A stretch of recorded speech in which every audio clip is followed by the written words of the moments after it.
All right, here we go. Ladies and gentlemen, joining me on the line as he does every week to talk about movies in the world of entertainment. His name is Mike Reyes. He is from cinemablend.com, and he is a hell of a human being.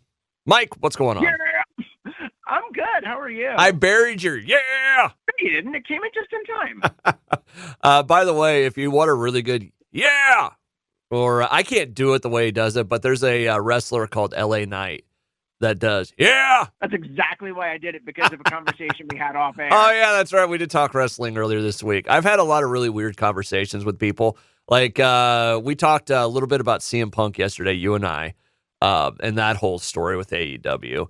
And then later in the day, someone got both barrels for Star Wars and Star Trek from me, and which led to like a half-hour conversation, me giving a dissertation on it. And then later in the day, somebody else came in and we talked pro wrestling, and I broke down all this stuff for him. So. Those conversations are the best, man. And look, we had a random conversation last week, and apparently it did us well. So that's just the stuff we got to do, man. Yeah, sometimes you just got to do what you need to survive. Real quick, we kind of talked about whether or not we should talk about it, but the CM Punk thing is kind of interesting. I know this is kind of movies and entertainment, but boy, the world of pro wrestling is so weird right now. So weird. I am not an avid follower of pro wrestling, but I love learning about it from people.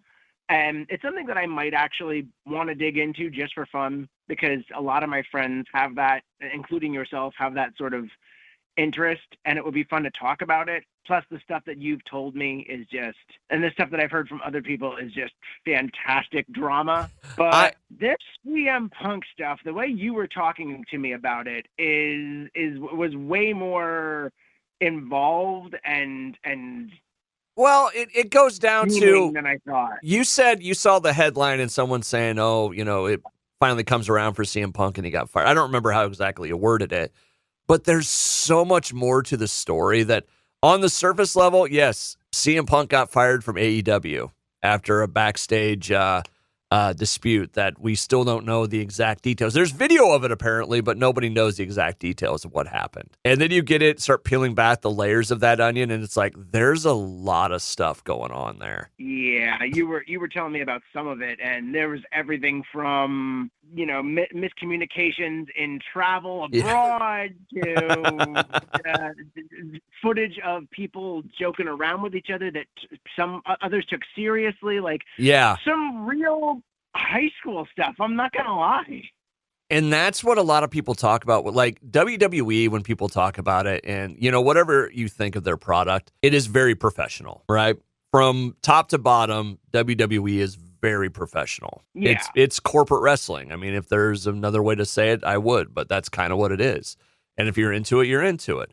AEW is just chaos all the time. well, that's what happens when you're an upstart in any industry. But it's I not. think it was like I think the difference is it's not controlled chaos. If it was chaos that was going to lead and have a point to it, that's one thing, because that's how you grow and how you take on something. But when it's just chaos to be chaos because guys want to do their own thing, or as in the world of pro wrestling, go into business for themselves, that's not good for your business. At some point, that's going to blow back on you hard. So I apologize for cutting you off.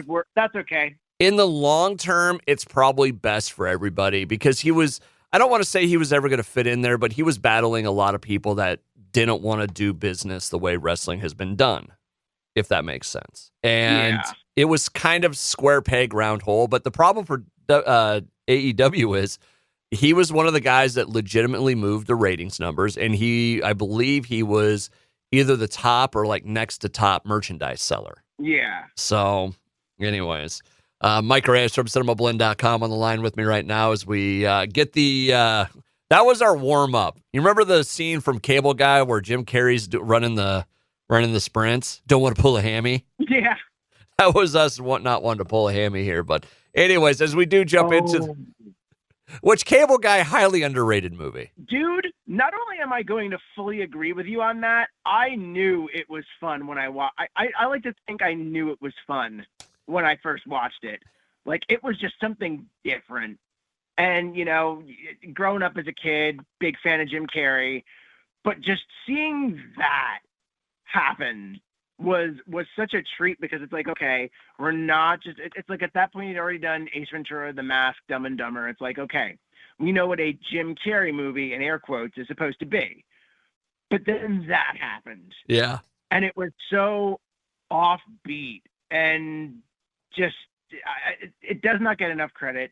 Ben Stiller does not get enough credit for having made that movie. Like, I think I don't remember if he co-wrote it, but I know he definitely directed it. Like, there's just a lot of credit that needs to be given to that film retroactively. And I also hear that I heard that the novelization is darker. I so I mean, need to get my hands on it, obviously. that movie would be interesting to be seen remade as, like, not your kind of your kooky Jim Carrey character. Like a serious thriller. Yeah, but like a serious. Yeah. I could see that. That'd be cool. I don't know. But anyways, as we do dive into the world of movies, there is supposed to be a scary one, I guess.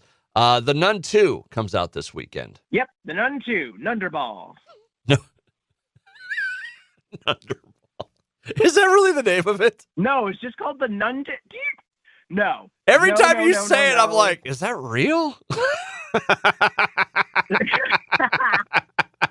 Man, if it was, then it would be a James Bond crossover where, like, he's posing as a priest, and I would love to see Timothy Dalton make that movie. But no, the Nun 2 is obviously a sequel to the spinoff in the Conjuring universe to the earlier film, The Nun, which I think was 2018. Yeah, wow, it's kind of surprised it's been that long. But yeah, 2018's The Nun has a sequel, and it follows Valak the Defiler, who I think at this point is basically the big bad, like almost the Thanos of the Conjuring universe, because Valak was also seen in Conjuring 2, and I think also it was mentioned in the first one. I don't remember how many Conjuring movies that Valak was mentioned in, but it's been more than one.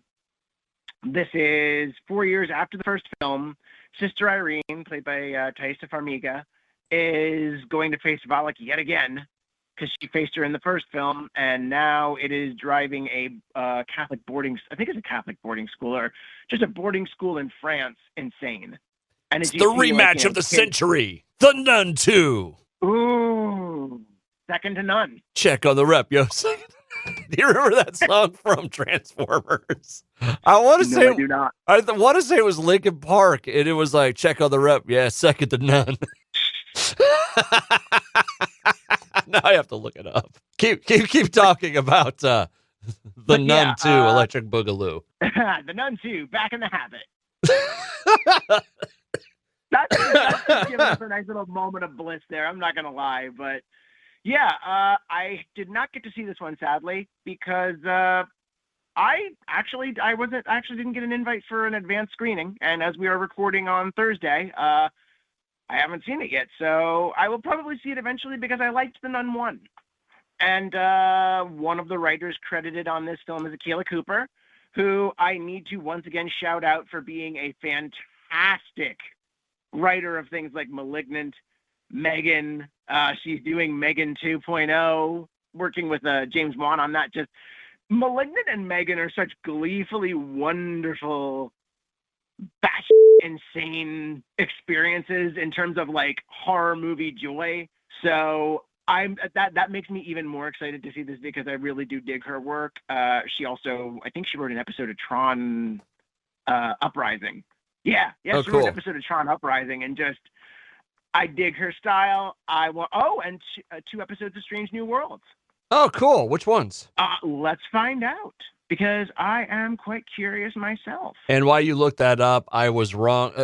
It wasn't Linkin Park that did Second to None. It was By Styles of Beyond, featuring Mike Shinoda from Linkin Park. So it looks like season 1, she co-wrote Ghosts of Illyria and The Elysian Kingdom. She wrote Elysium Kingdom. She co-wrote it. Is that not a good one? I didn't enjoy that episode. Well, I'm sorry to hear that. But you should definitely watch Malignant if you haven't already, because that is just... I think we talked about it on the show, but I will go on record again. Malignant it's in the style of Italian giallo horror, sort of, and it's It's crazy good. Okay. Like, just off the wall beauty. If it's the episode I think of, it was the one I liked least of the season. Yeah, it's the one I liked least of the season. I'm sorry. Oh, I am sorry to hear that. It just there was something at the very end that I was like, man, as a father, I can't see that being a viable option. It was one of those type things. Oh. Like it didn't make sense for in the realm of what this character had been doing. Gotcha. Okay. So it just All right. If it would have had a little bit different ending, I may have liked it a little bit more, but I just the end really bothered me. Well, see, look at that. That was nuanced conversation right there. Nuanced conversation. Good answer. Just, yeah. Radio, man. Podcasting. Kaboom, boom, boom. So anyways, all right. So the Nun 2. Very nice. Well played. In the world of the Nun, if you were into the Nun, the original one, you're probably going to be into this one, right? I would think so. Okay. Like the Conjuring universe is still very much a thing with people. I still have not seen The Devil Made Me Do It. I think that was the name of the third one. Okay. Apparently, The Curse of La Llorona has been canonically ditched. Like, apparently they dropped it from there was originally a Conjuring spinoff, but they dropped it from the lineup. And so it's been very interesting to see this universe develop in its own special kooky way. So, we'll see what happens with The Nun 2. All right. Comedians in Hell. We both went for it, and you beat me to it. Mike Reyes from CinemaBlend.com on the line with me right now as we do make our way into the world of entertainment and news and movies and such. I don't know where I was quite going with that, but hey, since we brought up Star Trek, just real quick, new season of Lower Decks started yesterday. I have not watched it yet, but the first episode is the ordinary crew members of the USS Cerritos have been tasked with the mission of accompanying the recently refurbished USS Voyager to its new destination on Earth, where it will serve as a museum. Ooh. So it's another crossover ship, crossover show where I have seen people talk about it, and they were saying it was really well done. So I'm hoping to watch it tonight. Yeah, I mean, I'm hoping there's obviously, some more Voyager cast member appearances. I really do need to watch Lower Decks. But then there's a lot of Star Trek I need to watch. There is my buddy Justin and I we were talking last night, first time we talked in a while, then we started talking about Star Trek, and he's like basically it's like I haven't wanted to watch TV lately. The only things I've been really excited about are Lower Decks and Strange New Worlds. That's the only thing I've made time to watch. So yeah, well, that's with anyone. Like when it comes down to the crunch, it's like, what shows am I most passionate about and need to catch up on? My wife and I have been keeping up with What We Do in the Shadows this whole season, and we, last week was the 2-episode finale. So that's, we're current on that, and now we got to look at what other shows we need to catch up on. You know what I just realized about Lower Decks? What? That Jerry O'Connell is one of the voices. Oh, yeah. Oh, well, he and his wife are part of the Star Trek family. As soon as I saw him, I knew exactly who he was. I just never put it together. God, I'm an idiot. I love Jerry O'Connell. And he's a great character on the show. He's Commander Ransom, the first officer, which he's just freaking fantastic. But anyways, on the other end of the Star universe, can we do Ahsoka real quick? That's court appointed. Why not? The episode this week was really good. So does that mean you're going to the fan celebration event next week in theaters? No, I'm not doing that. But episode had what type of fan are you? Half-assed at best. Yeah.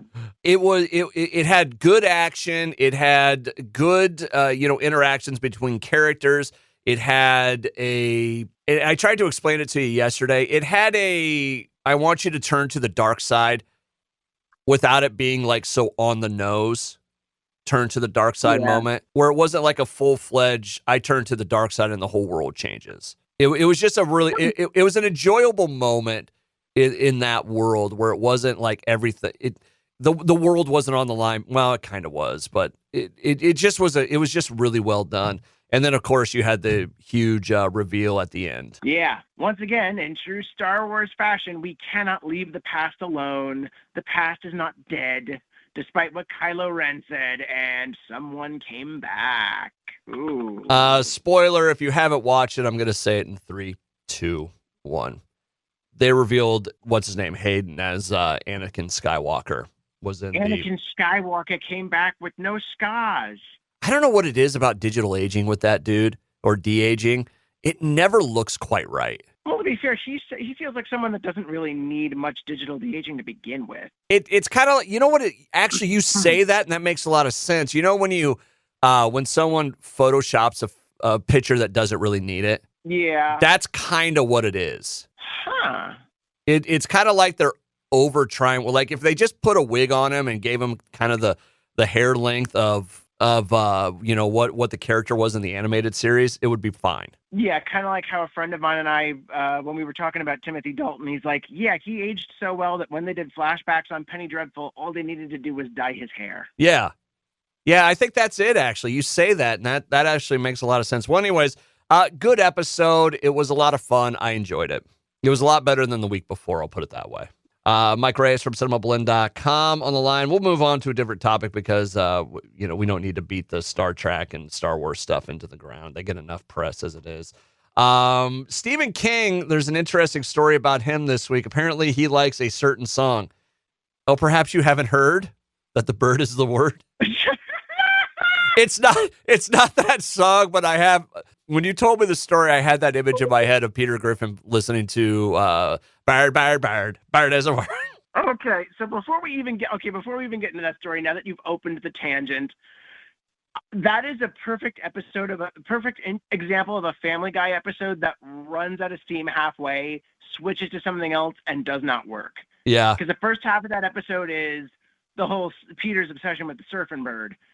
And then in the middle, it flips to like Jesus coming back and becoming like a celebrity. And I see clearly, I remember one half better than the other. And I wish it was just the bird. I wish it was the surfing bird story. I couldn't tell you anything else. You're better off than I am because I couldn't tell you anything else about that episode. Sir, the numbers are in. The bird is equal to and or greater than the word. Check it again.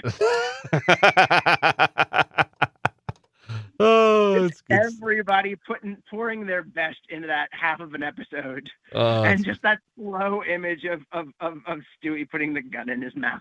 Real dark stuff, but fantastic. Oh God, yes.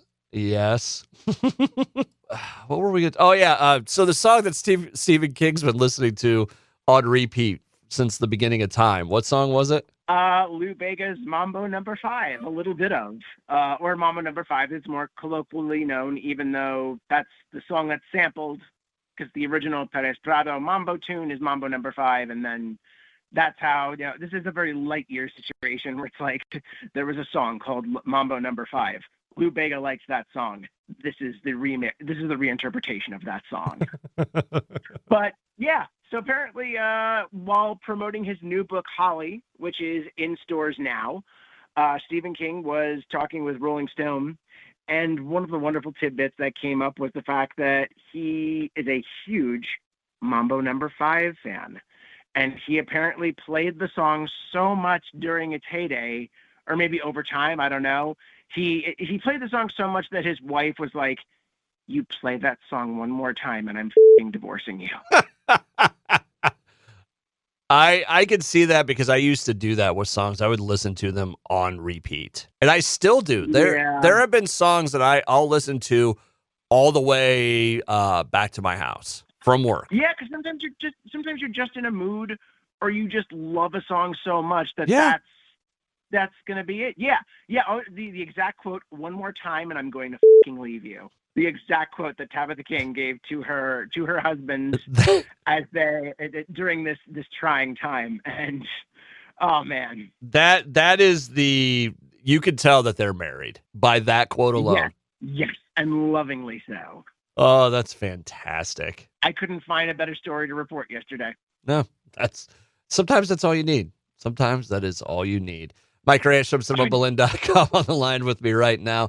talked Stephen King. We talked Ahsoka. Taylor Swift.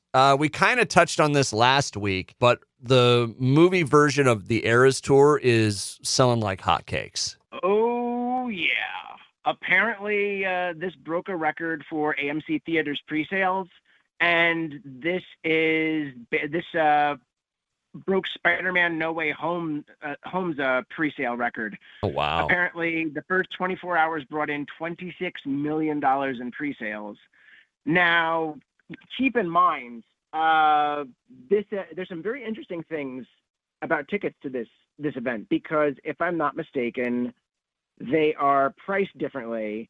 You cannot use A-list on this, and from my understanding, they are non-refundable. Oh, wow. Okay. Yeah, special event, rock, pop concert, advanced tickets. They really are like ridiculous. They're buttoned down. Sold. They're adding showings. They're making room. It's $19.89 a ticket. So, but see, still, I had on Fandango around here at one of the local theaters was $25. Well, I guess it depends on what theater. Yeah. Although, if I'm not mistaken, in full disclosure, AMC is helping distribute this movie, if I remember correctly. They're one of the distributors. But yeah, some are saying, I think I saw 70 million is like a number that's thrown out for an opening weekend. And it'll probably get eclipsed, let's be honest. This is going to be another huge event at theaters, and it's kind of blindsided everyone. And I kind of feel sorry for the business in general, because yay, theaters. I do understand that. I'm glad that people are going to theaters for stuff like this. But on the other hand, when you drop something like this randomly, so many other studios need to, as if it's not bad enough that people are starting to delay their movies or move them around. Now studios need to keep this in further consideration. And, you've got the Talking Heads concert movie coming back to theaters in September. And I wonder how big of a run it would have how much bigger of a run it might have had if this wasn't like butting up against it. But, I know that we're still at a time right now where studios aren't exactly dealing fair and need to get back to the negotiating tables and such. But that's just where I'm coming from. I'm still debating whether I'm going to jump in on this out of curiosity. I'm so sorry. I didn't mean to do that. I was listening for like some sort of word in there, but it's like, no. Okay. I took a drink of coffee and I got a whole mouthful of coffee grains. I'm so sorry. No, that's okay. No, dude, I was literally like, okay, I'm ready to laugh. What is he saying? It's like, oh no, wait, he actually is choking. Oh, it wasn't choking. It was just like, oh God, that's bad. Yeah, coughing, not joking. I kind of agree with you. I kind of don't. Yes, they should. It sucks that this came out of left field for the movie industry, but I'm really okay for this in the world of theaters, because it's some other way that they can make money. It's something else they can show. I certainly have no problem with that. Like, theaters didn't ask for what's going on right now, and this is definitely a big surprise, and people are hyped about it. I understand that. It's just really interesting that apparently there was like very little advance notice, kind of like how the HBO Max decision was like very little notice to the filmmakers there. It's like, at least give people a little more time or a little more advance notice to say, hey, something's coming. You may want to look at your books and see what you got. Do you think we'll ever get to a point with theaters where I don't know what the rules are for TV shows in theaters, but to have that communal experience for, like really big events? It's been done in the past, because I remember, I think it was season 4 for Game of Thrones. They reran the last 2 episodes in IMAX, and like Inhumans was an IMAX thing when it premiered. Again, as we mentioned earlier, Ahsoka's doing some sort of fan experience for episode 5 in theaters next week. And that even got me to thinking, like, you could technically bring back serials in a way like this. I mean, and how full circle would that be, that George Lucas was inspired by serials like Flash Gordon that would like run, it was the shorts that would run before movies and run like over time. Yeah. But how cool would it be if it was like, okay, maybe it's a reduced admission fee, but studios start bringing their streaming episodes to theaters. So it's like, okay, do you want to stream it or do you want to see it in a theater, or do like arcs, like arc batches where it's like, hey, you want to see 3 episodes of Ahsoka in theaters to catch up for the end? Here you go. I just think about some of that stuff where you have some of these really big events in the world of TV that some people really dig the communal experience. It's not my thing, but if you told me, hey, after you have the reveal of the Enterprise D at the end of Picard, hey, next week they're going to be playing the series finale in IMAX, it'd be like, okay, I might want to go see that, you know? Which is exactly what they did. So, did they? Oh, yeah, we talked about that then. They ran it, and then there was like a Q&A, I think. Oh, cool. And then that's another cool thing with Talking Heads. There is a special event that's happening next week. I put in for access because we have a press screening for it. But they're bringing Stop Making Sense back to theaters for the 40th anniversary, remastered in 4K. It's going to be in IMAX. There's a special event happening next Monday where it's like $30 through AMC. But what's happening is the movie's being run, and then there's a live stream Q&A from the Toronto International Film Festival because the band is reunited to talk over the movie, to do press for it. And Spike Lee is going to be moderating the conversation. Oh, cool. Yeah. So this is going to be my first time actually seeing Stop Making Sense, even though I am a Talking Heads fan, like not like a huge diehard, like, oh, I've seen them live so many times, but as a kid, I picked up on so many of their songs that have stuck with me. So I like David Byrne's energy. I like the band's energy. So I'm really excited to see this because apparently a lot of people call it the best concert movie ever. Let's go see it in the theater. Let's meet halfway, Mike. I really wish we could, man. I would love that. Let's see. What's your basic town that you're in? That's not going out over the air. Here, I'll bleep it. No, we'll talk about it later. No, I just want to see what the halfway point would be. I think we're like 10 hours away from each other. No, we're a lot further. It takes like a day to drive to the East Coast from Iowa. If we did halfway, it would be about a 12-hour drive or whatever. But let's see. Now you're looking it up too. For fun, I'm putting in. Oh, so you say where I'm from, but whatever, right? Well, I'm sorry. I thought that was where the station was. No. Well, then cut that. Okay. No, it's getting bleeped. Where's the station? It's in Urbandale, Iowa. Urbandale, Iowa. And for fun and games, you know what? All right, no, we're going to put in Trenton because that's around my general area. See, that's all you needed to say. That's a general area. So roughly, 17 hours. Yeah. I was going to say, okay, so I'm a little off on it, but let's see. So we'd have to drive about 500. We'd have to meet probably like Chicago. That's a little bit further for you. It'd probably be somewhere like Toledo or Cleveland. Yeah. Or we could split the difference and go to Indianapolis or Columbus. But if we go to Cleveland, we could go to the Rock and Roll Hall of Fame. That we could. So I'm just saying, Oh, that's cool.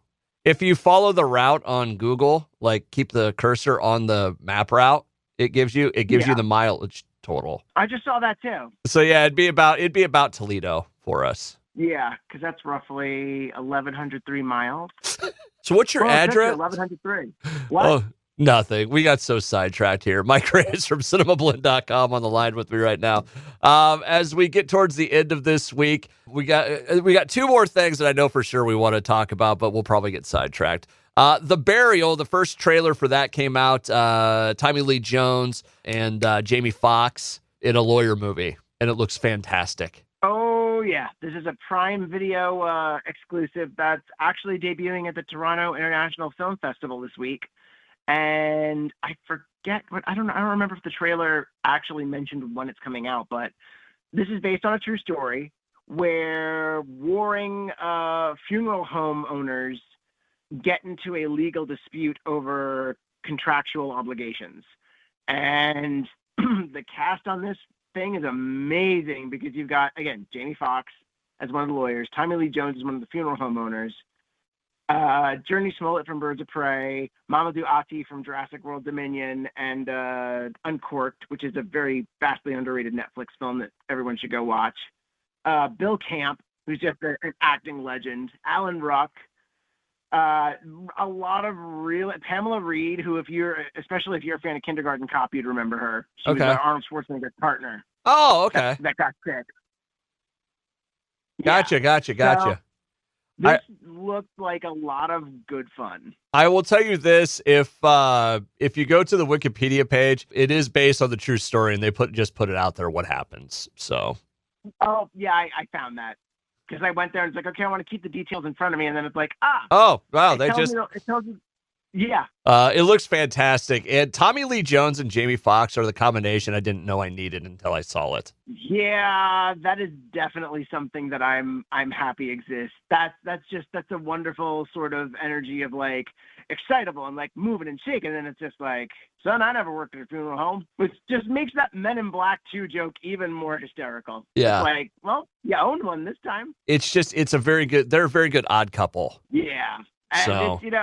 It's definitely been a Tommy Lee Jones year because a lot of people have been bringing up The Fugitive, which celebrates 30 years this year. I want to say, didn't it already celebrate it? Yeah, August 6th. Yeah. But, that's another 30-year mark movie where I got to go back and watch that again because I remember being very impressed. Tommy Lee Jones went to Harvard? He was Al Gore's roommate. Holy shit. I had no idea. Oh, yeah. Wow, that's crazy. Well, cool. This looks like a good one.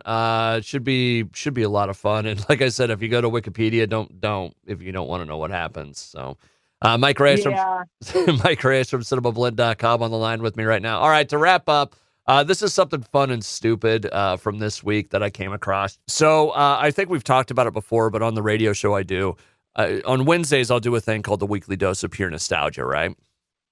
Yeah. And I usually try and find like a movie or, a little snippet from a movie or a TV show or a commercial or, just something that people will go, oh, I remember that, This week I did one that probably nobody remembers because I didn't even remember this movie existed. And then I watched the trailer for it. I'm like, oh my God. So we went back to the year of 1998. Do you remember, and it's celebrating its 25th anniversary. Do you remember Knock Off with Jean-Claude Van Damme? I know of it. I haven't seen it. I haven't either, but do you know who his co-star is? And this is where, because I was like you when we were talking about this off the air, you were like, oh, it's the one with Dennis Rodman. It's like, no, it's not. No, that's the Rob Schneider one. It's the Rob Schneider one. Oh, no. I didn't know this. Like, I thought this was a different movie. I thought this was the one where it was one of the other ones where he's a twin. Because there was Double Impact, and then there was the one where he was just a twin of they didn't really have interacting or anything. But I thought it was that one. And I'm like, no, this is the one with Rob Schneider that I don't recall at all. So I watched the trailer for it. And if you want to laugh, go watch the trailer for Knockoff. It is like the most 90st of the 90s movie trailers you'll ever see. Sold. I will definitely watch that that trailer. I mean, in the first 20 seconds, a guy gets shot with a rocket launcher and it shoots him up and through a wall.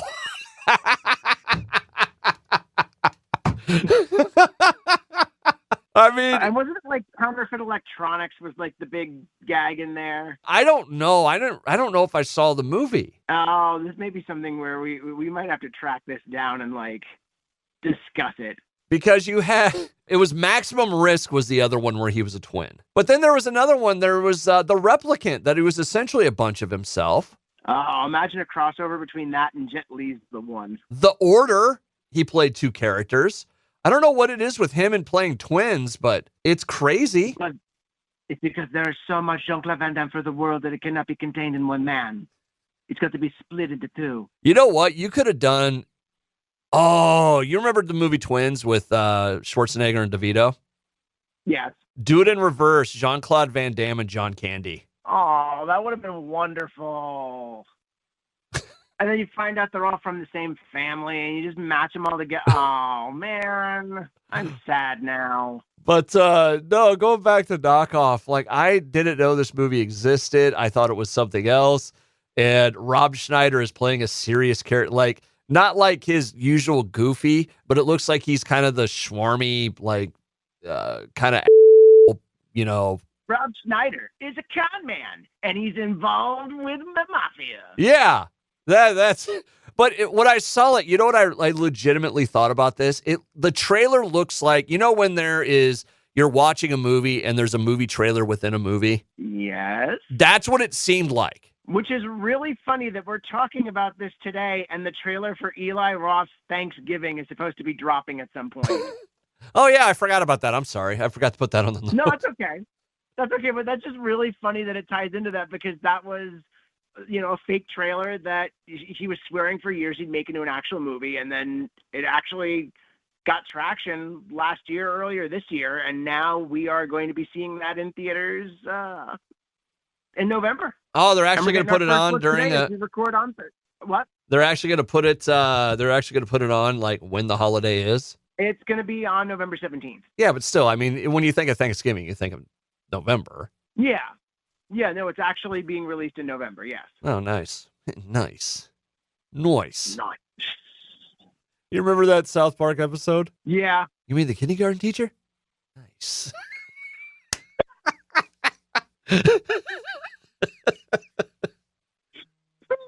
Oh, did you have fun this week, Mike? I did. Come on. Oh, that's good. Did you have fun this week, B-Side? I did. This was highly enjoyable. So there may be an addendum here in a little bit if the Thanksgiving trailer comes out. We might come back on and talk about it a little bit. But I think that'll do it for this week. Mike Rage from cinemablend.com. We talk movies and shit all the time. That should be the name of the new thing, Movies and Bleep. If not, The Nun 2, The Last Temptation of Valak. There you have it. Mike, have a good weekend. You too, man.